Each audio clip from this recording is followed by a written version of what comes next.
D'ailleurs, Arnaud, vous intervenez régulièrement dans les écoles pour parler du handicap, le dédramatiser, mais aussi parler du harcèlement scolaire dont vous avez été victime. Humaniser les différences, ça passe par la pédagogie. Mais tout passe par les pédagogies et effectivement, lorsqu'on a une différence qui peut être un peu plus visible ou qui peut être montrée du doigt par les autres, effectivement, il faut, je pense que au départ, ce qui peut créer l'incompréhension, c'est justement de ne pas comprendre un problème. Donc, c'est de pouvoir l'expliquer, de pouvoir être transparent. Et la problématique d'harcèlement scolaire aujourd'hui, on parlait de cyberharcèlement, c'est que ça continue en dehors de l'enceinte de l'école. Donc, c'est super important pour moi déjà de passer ce message-là. De dire que moi, entre guillemets, je m'en sors bien parce que tous les parcours sont différents. Cette période qui a été difficile pour moi, au final, elle m'a apporté plus tard. Ça a été une force, mais je suis passé par plein de moments. Ça n'a pas été un chemin tout droit, tout lisse.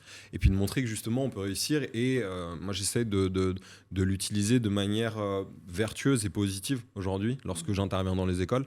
Et effectivement, on parlait de toutes les barrières qui existent encore aujourd'hui par rapport au handicap, à la différence de manière générale.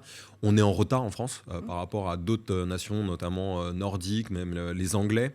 Et pour moi, il y a deux aspects qui peuvent faire évoluer les regards, changer les mentalités, et ensuite également les institutions, les médias, enfin c'est tout le pan de la société, les mœurs, ce sont l'éducation et la culture.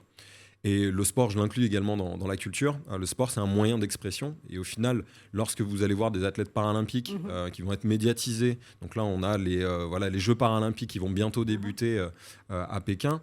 Eh ben, il y a un côté inspirant, il y a une représentativité qui est importante. Au même titre que toutes les minorités, diversité puissent être représentées. Et puis ensuite, il y a également par l'art, la culture, où on peut justement, la culture a toujours servi à ça, C'est un c'est là ciment. comment. C'est un ciment, finalement, pour Oui, intégrer, en fait, c'est un espèce pour inclure. d'électrochoc. Ça peut avoir un effet d'électrochoc des consciences, ou en tout cas questionner la représentation. Ça peut être du corps, et de remettre en question. Et c'est important, en tout cas, dans nos sociétés. Aujourd'hui, on en a besoin, et c'est une demande, en fait, du grand public. Donc voilà, et je pense que Priscille, pardon.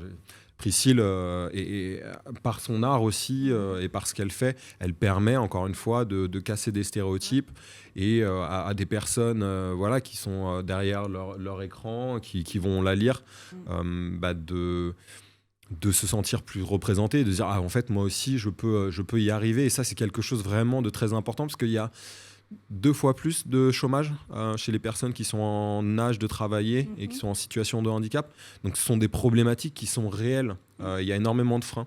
Donc les freins, ils doivent être enlevés de chaque côté, du côté des entreprises, des institutions publiques, mais également du côté des personnes elles-mêmes qui sont en situation de handicap, qui ont pu perdre confiance parce que se prendre des barrières déjà lorsqu'on sort de chez soi, et lorsqu'après on veut par exemple chercher un travail, il faut pouvoir les aider à dire non mais en fait tu es capable et vous êtes capable, quoi.